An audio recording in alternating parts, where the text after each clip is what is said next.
Yeah, we are live on Facebook at Extreme 104 SVG. All right, the phone lines are also open at 4571043 and WhatsApp 4301043. So there are new protocols within the House of Parliament. These protocols are specific to unvaccinated MPs. All right, so I'm taking this one from IWN. All right, it says here the House of Assembly has mandated special COVID-19 protocols for unvaccinated MPs or those who do not disclose their vaccination status. First off, why wouldn't an MP want to disclose his or her vaccination status? I don't know what benefit or what disadvantage that might put them in, but we'll see. In order to gain access to the Assembly chair, all lawmakers must prove that they are vaccinated or have a negative PCR test done no later than 2 days before the meeting. It says there is no such requirement for vaccinated MPs. Although vaccinated people, like unvaccinated people, can catch and spread COVID-19. All right?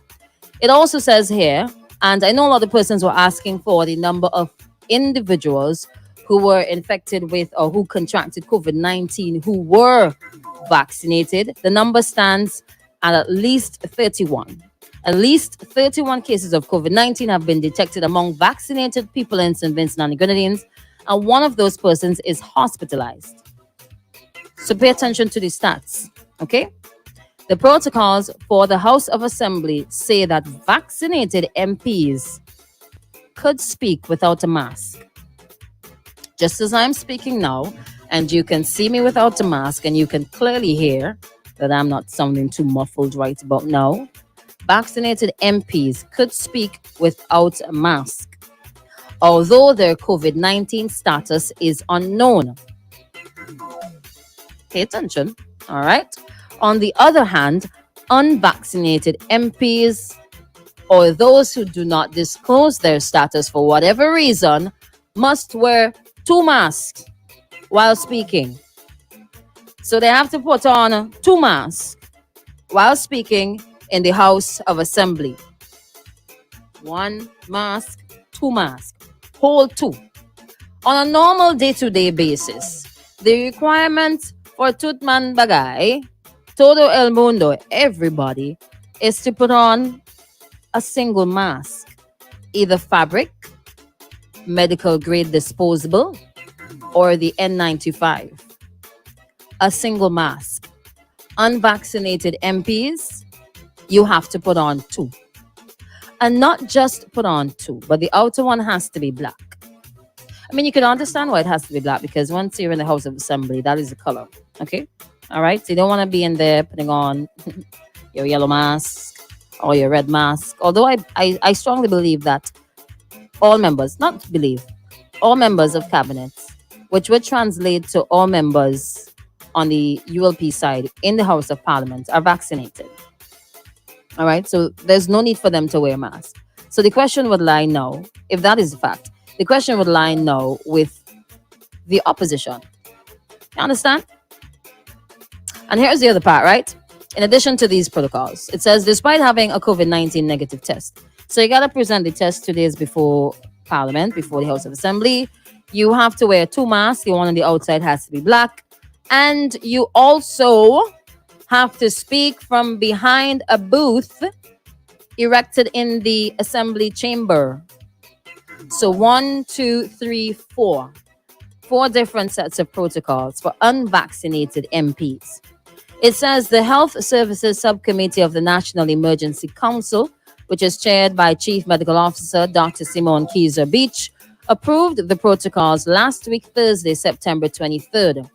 On that same day, Medical Officer of Health Dr. Roger Duncan, when asked at the Ministry of Health press conference about the wearing of face coverings by vaccinated people, said, I am not sure we have specific protocols for vaccinated versus unvaccinated people. So for everyone, we still advise you in closed spaces, please wear face coverings. And as far as possible, please keep your distance. If you could do 6 feet, that's really perfect. If you can do 3 feet, then we could live with that. But that's the advice for everyone. I know you're probably wondering if what has been shared from the get go, even when we started talking about vaccines, right, is that you put on a face mask, you keep your physical distance. That works for everybody. One face mask. That works for everybody, vaccinated or unvaccinated. The fact is, right? And I'm not here to say that they don't know what they're doing. That's not what I'm trying to do. All right? So don't put words in my mouth. All right? I'm just trying to understand. In the House of Assembly, the protocols that were set, unvaccinated individuals, you wear two masks.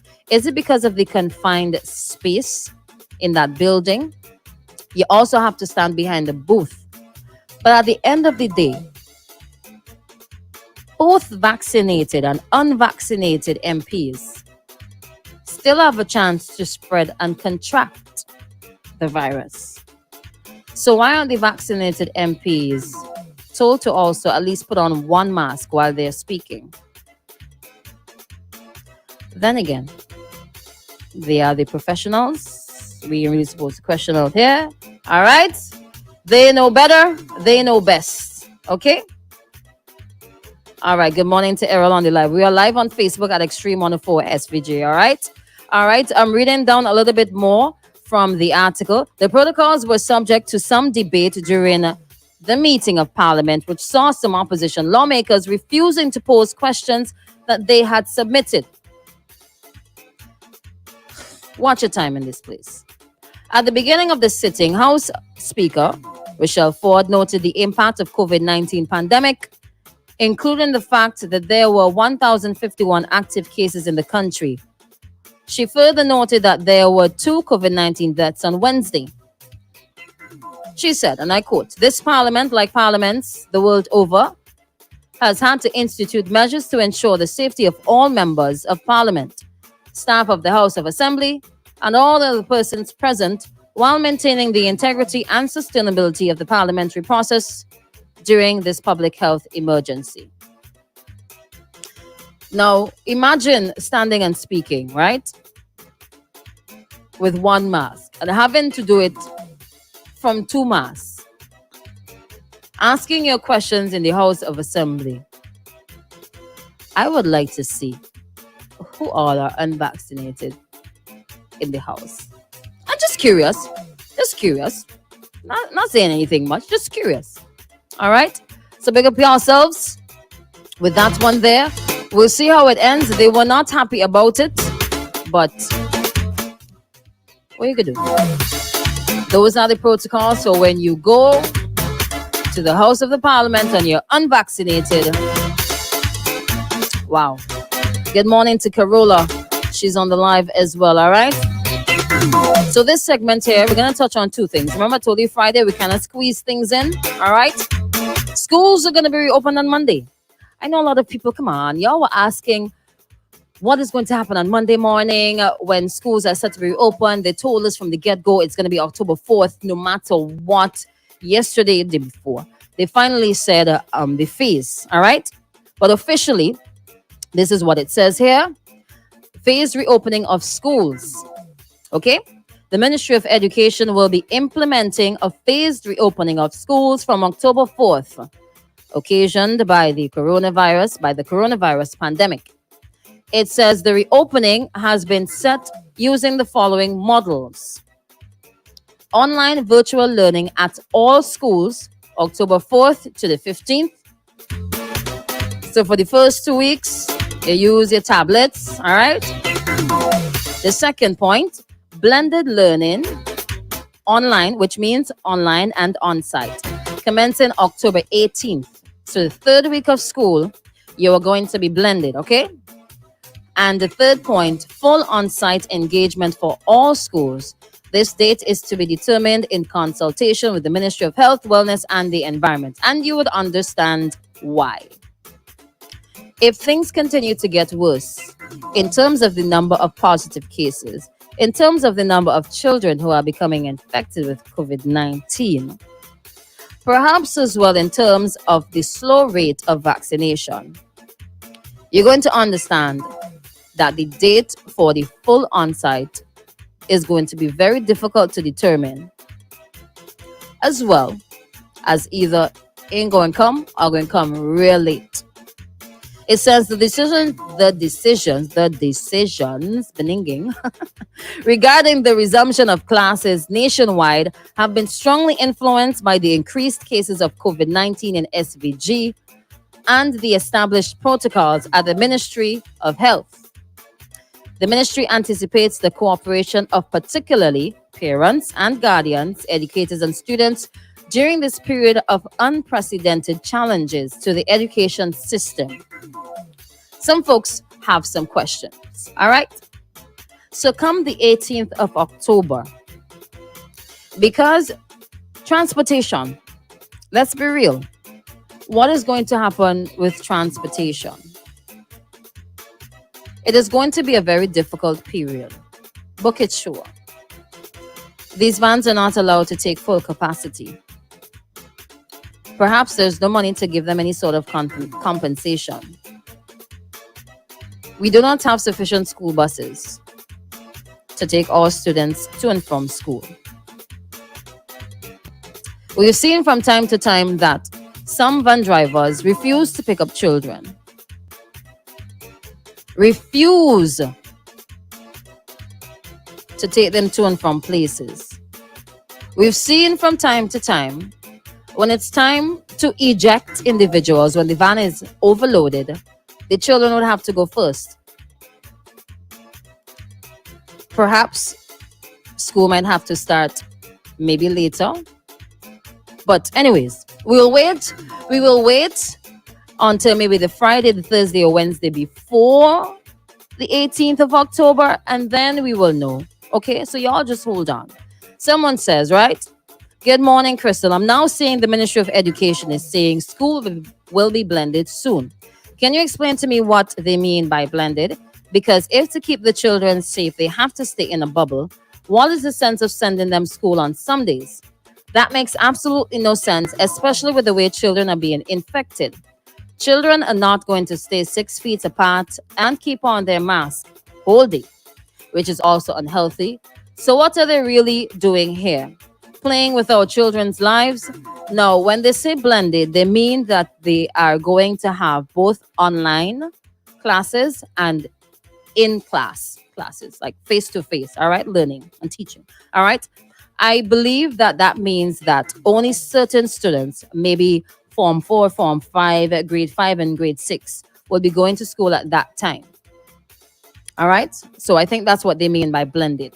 Not you go to school on some days and children stay home on other days. But it's really difficult, all right? And you have to give the Ministry of Education just a little bit of leeway sometimes. You understand? Yeah, we probably two years in, but it's a very serious challenge to try to balance educating people's children, reducing the number of infections or preventing infections point blank, dealing with the teachers, principals, and security guards and everybody who is involved, people who work in the tuck shop and so on. Considering the resources that you have at play. All right. Remember last year they put in place, okay, we're gonna have sanitizing stations, additional wash stations at these schools. But the problems were still there, that schools were overcrowded. How were they able to keep the 6 feet apart? How were you able to manage children who don't even keep still on a normal day-to-day basis? But we've been through this before, and it should be a little bit easier this time around, all right? Somebody else says, what about the kids them who go in grade K, who don't have a tablet to do online classes? The other option there would be to use the parents' phone. I don't know. You have to find a way. Maybe the money that you're saving on uniforms could go towards purchasing an economical tablet. Maybe you have to consider all these things. Challenging, yes, but these are the times that we're living in. And we've been through this for how long? since March of 2020. We've been through these rigors with school since March of 2020. By now, everybody should supposed to be accustomed to these things. Stressful, yes. The anxiety will be there, yes. But we've been through this before. All now, so really and truly, it should be smooth sailing. No questions asked. This is what we're doing. Bap, bap, bap. All right? Somebody says, what about the principals? School security, school maintenance? They will curb strikes. It will never happen. Trinidad and Tobago, they are protesting virtual schools. Wow. Realistically speaking, folks, this is how things are. I'm absolutely certain those parents who have an issue with going to school online, if they had said, listen, school's open, all the children come to school, y'all wear masks, people will have a problem with it. Any which way you go, there will be people who will not be happy. And people will have a problem because you are putting children to mix and mingle with other children who might have COVID-19, who might be spreading COVID-19. And this is the other troubling part to it. You're not only dealing with other people's children, you're dealing with other people's children's parents who are not honest. So a parent might have COVID-19 and still send that child to school, knowing fully well that that child might be COVID-19 positive, not quarantine themselves properly, not quarantine the child, not go and get the child tested. You see how that can cause an entire school to go haywire? All these things have to be considered for the new school term. Parents. Let me make the appeal to the parents, especially now. Preschool, primary school, secondary school, tertiary. Please be honest. Your dishonesty might cost somebody else their life. If you know that you are feeling ill, you have a fever, if you know that your child is feeling ill or they have a fever, whenever we get to that point where the children are allowed in class, do not send your child to school. If you know that you are feeling ill, alert the teachers so that they could know what to do. Do not send your child to school. Preschool, primary school, secondary schools, tertiary. Whenever that time comes, I know preschools all now, so that is what is going on. Do not send your child to school. Somebody says on the live, good morning. They should have told the parents to buy a device instead of uniforms. What about parents that are working? You can't leave your phone at home. Okay, yes, that is true. Next thing your boss is ringing down on your child answering, Mommy, go and work. Yes, we should have smooth sailing, but who feels it knows it. That is so correct. Here's another one. Yeah, who feels it knows it. What about the kid going What about the kid going to school from kindergarten to grade 1? How are they doing classes online? I mean, but the last school term, didn't they have a tablet? Talk to your principal. Talk to the teacher. And try to get some advice from the teacher. But this is real trouble, boy. This is real trouble. And this is real tears. Real serious tears, boy. After we don't go through this already, boy, we still having them kind of problems here, boy. This is real tears. Precious says true. I'm not sure what the true for, but true for something. All right, if you want to hit us up on the WhatsApp, we got about 3 more minutes before we head on out. All right. Morning, Crystal. School open Monday. I'm not hearing nothing from Bishop's College. No meetings. What happening? Bishop's College. Hello. They have a phone number. Try call them and find out. You hear? Go find out what's happening down Bishop's. Good morning. Here's another one. I would ideally, as a parent, prefer the face to face learning. Online is difficult, but I understand why the authorities have to make this decision. We have low vaccine rates, especially amongst teachers. We are continuously punishing our children. Could you imagine what it's like to be a child right now? In 2020, 2021, right? Could you imagine what it's like to be a child? First of all, some children can't even keep still in the classroom, much less to keep still in front of a device. And for close to 2 years, that's what they've had to do. Real hard. Some children real unruly. Some children are disciplined. And then you have the parents who just frustrated. Well, was send the picnic at school. But I'm wondering what it's like to be a child all now. So your face stuck in front of a tablet or a computer screen. You're not able to see your friends as much as before. You're not able to socialize. Them social skills there, especially for like kindergarten children or younger children who are just growing up and just perfecting or just learning their social skills.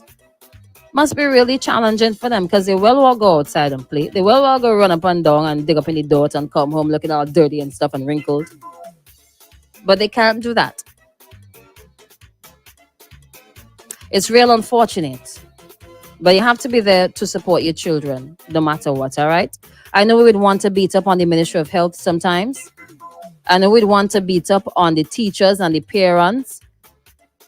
But I think for the most part, everybody is just trying to do their best. And that should include the parents as well. Teachers are frustrated.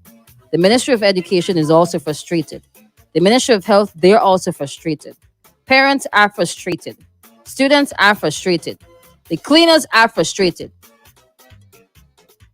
You know, there are some people who we seem to forget. Those people, the vendors, they must be super frustrated. Having to be doing something else while there is no school. They can't be going and knocking on people's doors and asking them if they want a popsicle and thing. They have no opportunity to sell now until school reopens. They must be frustrated. Everybody is frustrated. But you gotta make the best of the situation right now. It's unfortunate that 2 years in, it still cannot be spotless. And as somebody says on the Facebook, who feels it knows it. Still cannot be spotless. But we gotta make do with what we have. You all see the situation already. All right? Someone says vaccinated person should be treated also. I had one here from earlier this morning. A comment about schools, but I think I would have answered it. All right. So schools will be open on Monday.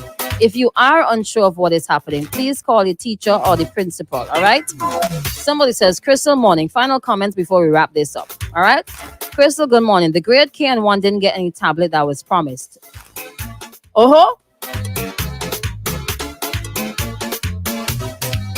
And the minister said they were already ordered.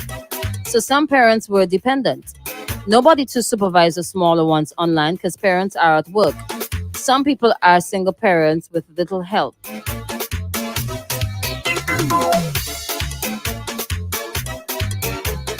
Boy, what can be done in circumstances like that? Where you were promised the devices and you still didn't get them yet. What can be done in circumstances where the parents, they're not at home? How you always manage? How y'all manage with this online thing, boy? And you're going to have to do it again. Come Monday morning. But hold the faith, my people. Hopefully this will be all over soon. Hopefully. Gonna end the live on Facebook. Thank you so much for joining us at Extreme 104 SVG.